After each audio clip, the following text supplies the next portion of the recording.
ইসলামের বাণী পৌঁছে দিচ্ছে প্রতিদিন। আলহামদুলিল্লাহ ওয়াহদা ওয়াসসালাতু ওয়াসসালামু আলা মান লা নাবিয়্যা বা'দা। আম্মা বা'দু ফাআউযু বিল্লাহি মিনাশ শাইতানির রাজীম। বিসমিল্লাহির রহমানির রহিম। ইয়া আইয়ুহাল্লাযীনা আমানুত্তাকুল্লাহ وكونوا مع الصادقين.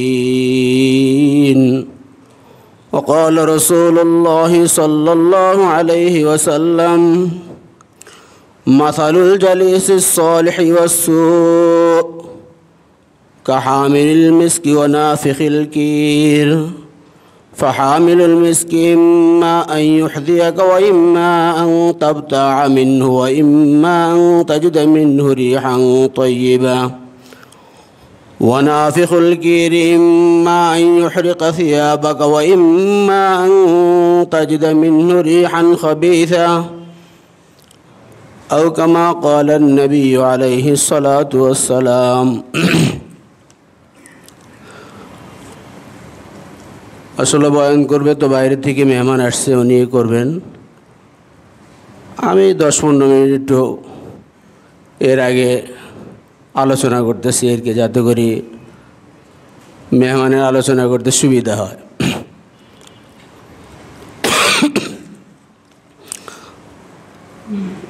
আল্লাহ রাব্বুল আলামিন আমাদেরকে সর্বশ্রেষ্ঠ মখলুক হিসেবে, আশরাফুল মখলুকাত হিসেবে আল্লাহ তাআলা আমাদেরকে দুনিয়াতে প্রেরণ করেছেন। আশরাফুল মখলুকাত আমরা কোন সময় হতে পারব? যখন আল্লাহ রাব্বুল আলামিনের হুকুম আহকাম মোতাবেক নিজের জীবনকে আমরা পরিচালনা করি, তখন গিয়েই আমরা আশরাফুল মখলুকাতের যেই মাকসাদ আর উদ্দেশ্য সেটা পূরণ হবে।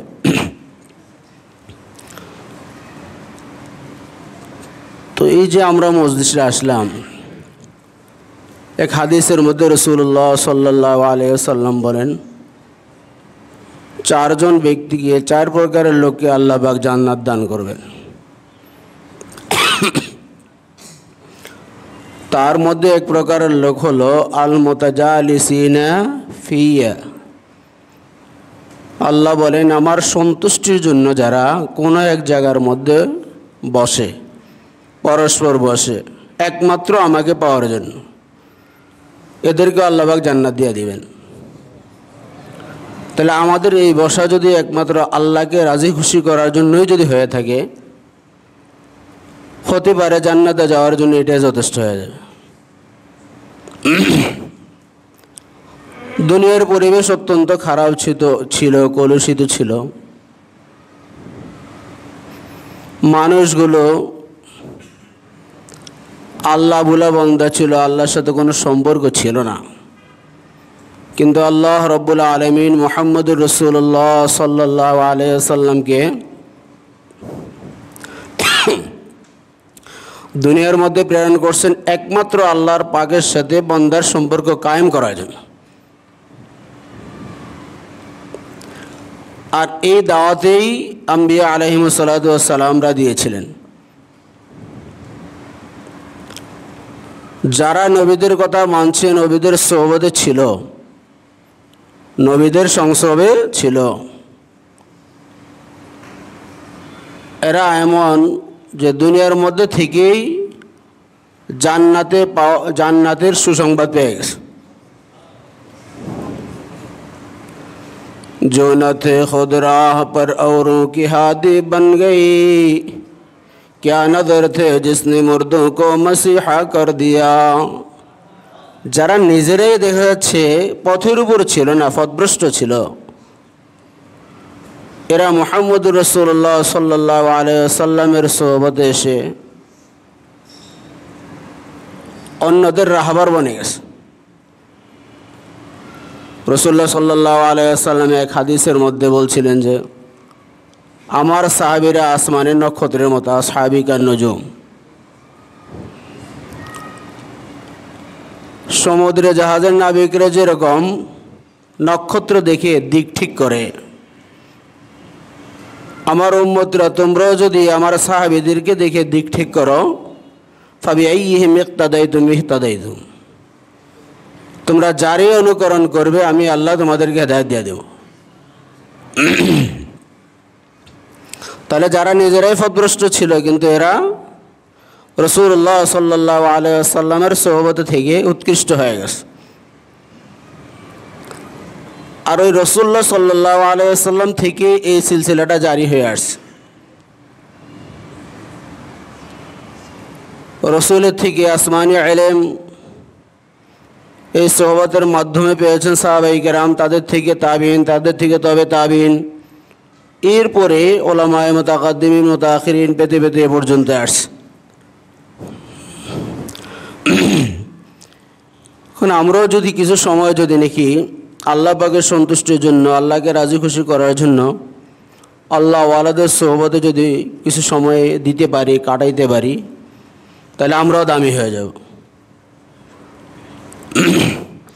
কিতাবের মধ্যে লেখে, মিন আযামি নিআমিল্লাহি তাআলা আলাল আবদিল মুমিন আন ইউওয়াফিকাহু লিসুহবাতিল আখিয়ার।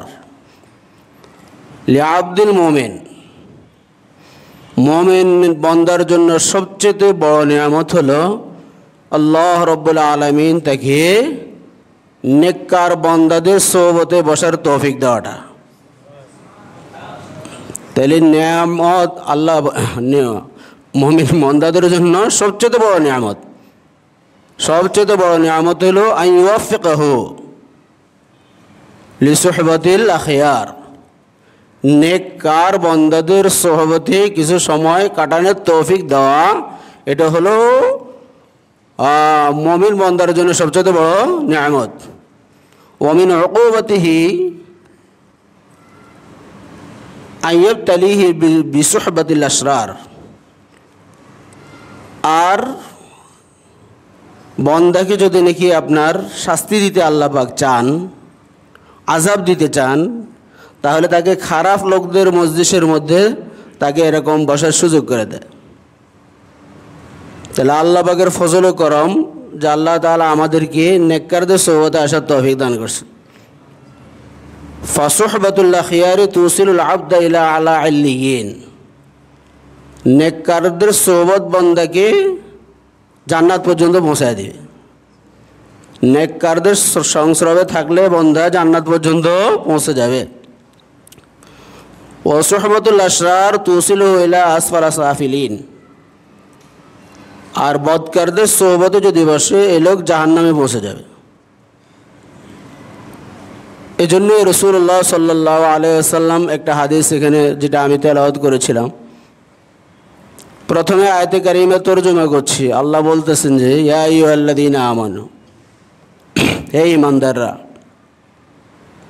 ইত্তাকুল্লাহ, আল্লাহকে ভয় করো। সমস্ত ইবাদতের মূল হবে আল্লাহকে ভয় করা। আর আপনার মধ্যে যদি আল্লাহর ভয়ে যদি না আসে, তাহলে কোনো খারাপ কাজ থেকে আপনি বেঁচে থাকতে পারবেন না।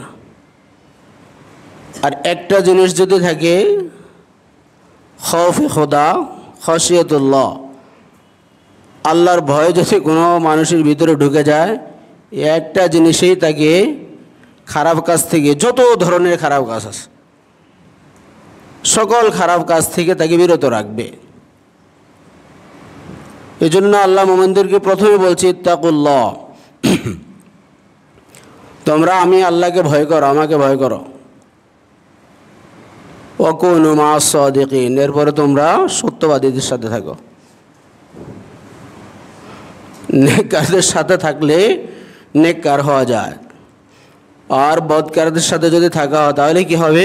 বদকার হয়ে যাবে। হাদিসের মধ্যে যেটা রাসূলুল্লাহ সাল্লাল্লাহু আলাইহি ওয়াসাল্লাম বলছেন যে নেককার সাথী এবং বদকার সাথীর উপমা, দৃষ্টান্ত, মেসাল, এটা হলো আতর বিক্রিকারী এবং কামারের মতো। আপনি যদি কোনো আতর বিক্রিকারীর কাছে যান, তাহলে তিন অবস্থার থেকে খালি নয়। আপনি কোনো আতর বিক্রিকারীর কাছে যাওয়ার পরে দেখবেন যে ওই আতর বিক্রিকারী আপনাকে আইয়ুহ দিয়েগা, আপনাকে ফ্রি একটু আতর লাগাই দিবে, ফ্রি। ভাই একটু দেখেন তো ফ্রি আতর লাগালে আপনি দেখা যাচ্ছে এটার সুগন্ধি নিলেন, ভালো লাগবে না? ভালো লাগলো। অথবা আপনি বললেন তাকে যে আমাকে আতর দাও, 100 টাকার আতর দাও, 50 টাকার দাও, ইম্মা ওয়া ইম্মা আন তাবতা মিনহু। আপনি তার থেকে আতর নিলেন, খরিদ করলেন, সেটা আপনি ব্যবহার করলেন, ভালো লাগলো। তাহলে ফ্রিতে আতর নেবেন অথবা পয়সা দিয়ে নেবেন। এখন যদি এরকম হয় যে আপনি ফ্রি আতর পান নাই, আবার পয়সা দিয়েও খরিদ করার আপনার দেখা যাচ্ছে সামর্থ্য নাই, তাহলে কমপক্ষে অতটুকু তো যে আপনি ওখানে বসার কারণে রিহান তয়্যিবাতান, একটু সুগন্ধি আপনি পাইলেন, এটা থেকে তো আপনি বঞ্চিত নয়, একটু সুগন্ধি হলেও তো পাইবেন ফ্রি। আতরওয়ালা তো আর আপনাকে এটা বলবে না যে বেটা তুমি আমার আতরের সুগন্ধি নিতে পারবে না, নাকে গ্রান নিতে পারবে না, এটা তো বলবে না। আর বললেও কোনো লাভ নেই, গ্রান তো এমনি চলে আসবে। তাইলে কোনো আতর বিক্রিকারীর কাছে যাওয়ার পরে 3টা সুরত হয়। একটা হলো যে আতর আপনাকে ফ্রি দিবে, দ্বিতীয় নম্বর নচেত আপনি তার থেকে আতরটা খরিদ করে নেবেন। এগুলো যদি না হয় তাহলে আতরের সুগন্ধি হলো আপনি পেতে থাকবেন।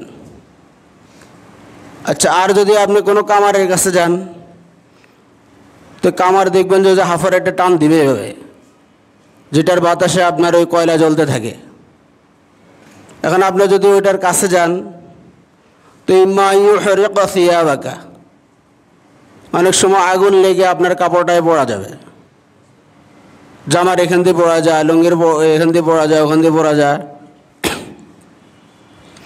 আচ্ছা, যদি আপনার জামা কাপড় যদি পড়া না যায়, ভালো থাকে, তো কমপক্ষে আন্তাজিতে মিন্নু রিহান খবিসাতান, এই পোড়ার যে একটা দুর্গন্ধ এটা হইলে অত পাইবেন।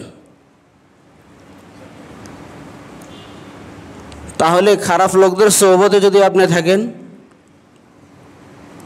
আপনার দেখা যাচ্ছে পুরো জীবনটাই নষ্ট হয়ে যাবে। আর পুরো জীবন যদি নষ্ট না হয়, কিছু হলেও ক্ষতিগ্রস্ত হবেন। এই জন্য রাসূলুল্লাহ সাল্লাল্লাহু আলাইহি ওয়াসাল্লাম এই হাদিস দ্বারা আমাদেরকে বুঝাইতে চান যে তোমরা আল্লাহওয়ালাদের সাথে থাকবা, নেককারদের সাথে থাকবা। নেককারদের সাথে থাকলে নেককার হইবা, আর খারাপ লোকদের সাথে যদি থাকো তারা খারাপ হয়ে যায়। এজন্য আমাদের হায়াত যার আর যতটুকু আছে, আমাদেরকে চেষ্টা করতে হবে যে আল্লাহওয়ালাদের সোহবতে থাকার জন্য, আল্লাহওয়ালাদের সাথে সম্পর্ক রাখার জন্য। আল্লাহওয়ালাদের সাথে যারা যত বেশি সম্পর্ক রাখবে, সে অত বেশি কামিয়াব হয়ে যাবে। দুনিয়াতে আলেম বহু আছে, কিন্তু সব আলেম কিন্তু আপনার সব আলেম দ্বারা দুনিয়া চমকে নেই। ওই সমস্ত আলেমের দ্বারাই দুনিয়া বেশি চমকি ছিল যারা বুজুর্গদের সোহবতে ছিল, যারা আল্লাহওয়ালাদের সোহবতে ছিল। ওই সমস্ত সাধারণ মানুষগুলো কামিয়াব হয়েছে যারা আল্লাহওয়ালাদের সাথে সম্পর্ক রাখছে, যারা নেককারদের সাথে সম্পর্ক রাখছে। এজন্য শুধু এই মজলিস না, যেই কোনো মজলিসে, যেই কোনো জায়গায় আল্লাহওয়ালাদের সোহবতে থাকার জন্য চেষ্টা করব। তাহলে 2-4টা কথা যদি আমি নিতে পারি, কারণ আমি তো কোরআন হাদিস পুরো বুঝি না, সাধারণ মানুষ, তাহলে ওনাদের মুখ থেকে 2-4টা কথা যদি আমি নিতে পারি, সেই মোতাবেক যদি আমল করতে পারি, আমার জীবনটা কামিয়াব। আর যারা আল্লাহওয়ালা হয়, এদের কথার মধ্যে কিন্তু আসর থাকে, প্রভাব থাকে।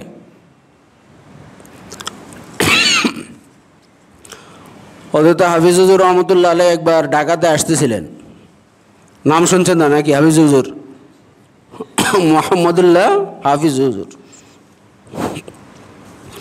তো ট্রেনের মধ্যে উনি বসেছিলেন, তার পাশে একটা লোক ছিল, ইংরেজি শিক্ষিত, দাড়িগুলো একবারেই কেটে ফেলে দিয়েছিল, সফান সফা পরিষ্কার। তো হুজুর বলছিল এমনি যেতে এটা কোথায়, মুখে বলে না, এমনি ইঙ্গিত দিস। ওই যে ইঙ্গিতটা দেওয়ার কারণে ওনার এই ইঙ্গিতটা ওনার অন্তরের মধ্যে এমনভাবে আঘাত করেছে, ওই দিনের পর থেকে উনি আর দাড়ি কাটে নেই। এবং এরপর থেকে উনি মসজিদ মাদ্রাসাতে দান দক্ষিণা করা শুরু করছে। এবং বিশ্ব ইজতেমার মধ্যে বিদেশি যত মেহমান আসতো ওনার কারখানা থেকেই বিস্কুট দিয়ে মেহমানদারির ব্যবস্থা করতেন। শুধু একটা এই আঙ্গুলে একটা নাড়া দিছে, এটাই কাজ হয়ে গেছে। তো যারা আল্লাহওয়ালা হয়, হাফিজুর রহমতুল্লাহ আলাই, তারপর মুফতি ফয়জুল্লাহ সাহেব চট্টগ্রামের, এরা কিন্তু অত শুদ্ধ ভাষা পারতো না। বাঙ্গা বুঙ্গা দু একটা কথাবার্তা বলতো, আর এটা মানুষের অন্তরের মধ্যে এমন আঘাত করতো, পুরো জীবনটা পরিবর্তন হয়ে যেত। তো এজন্য আল্লাহওয়ালাদের সোহবতে আমরা বসার চেষ্টা করব। যা হুজুরে নিয়ে আসো, তাহলে আমাদের জান্নাতে যাওয়াটা একবারে সহজ হয়ে যাবে। যেটা কোরআনে কারিমের মধ্যে আল্লাহ বলছে, ওয়াকুনু মা'আস সাদিকিন, সত্যবাদীদের সাথে থাকো। সোহবতে সালেহ তোরা সালেহ কুনাদ, সোহবতে তালেহ তোরা তালেহ কুনাদ। নেককারদের সোহবত সংস্রব তোমাকে নেককার বানিয়ে দিবে, আর বদকারদের সংস্রব তোমাকে বদকার বানিয়ে দিবে। এজন্য হুজুর যে সমস্ত কথাবার্তাগুলো বলবে আমরা খুব গুরুত্ব সহকারে শোনার চেষ্টা করব। আল্লাহ রাব্বুল আলামিন আমাদের সকলকে তৌফিক দান করেন।